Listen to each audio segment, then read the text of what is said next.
Hello everyone, welcome to our channel Higher Mathematics. In this video lecture, I am going to discuss next PYQ of real analysis asked in CSIR June 2019. So our question is, consider a function f from R to R, then which of the following are true? First, f is not 1, 1 if the graph of f intersects some line parallel to x-axis in at least 2 point. So here the function is defined from real number to real number. So what we see, option first, that if f is not 1, 1 if the graph of the function intersect it at 2 point. So if we take this function, any function, let's say this function, this is a modulus function, and we see if this function is not what, this function is not 1, 1 because x-axis intersect the graph at least 2 point, that is at 2 point. So this is option is true. Next, f is 1, 1 if the graph of f intersect any line parallel to x-axis in at most 1 point.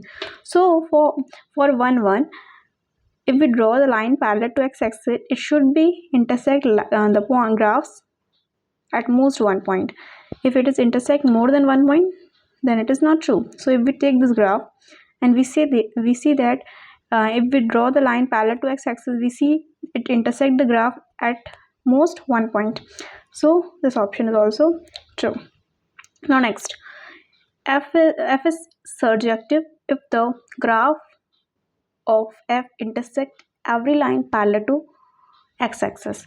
So here if we see this graph, this is what, e to the power x graph, and if we say this function is defined f r over r. So if we draw the line parallel to x-axis here, it intersect the graph, but if we draw here, it will not intersect the graph, right? So here if f is surjective, the graph intersect every line parallel to x-axis. So this option is also true. And the converse of this, f is not surjective if the graph of f does not intersect at least 1 point. So here if we draw a line below, so we see that this graph does not intersect. So this option is also correct. So this is a statement based question and on the function 1, 1 and on 2, and we can solve this by drawing the graphs, knowledge of graph. So this is a solution based on conceptual knowledge. If you like this video, hit the like button, and for more such videos, subscribe my channel. Thank you for watching.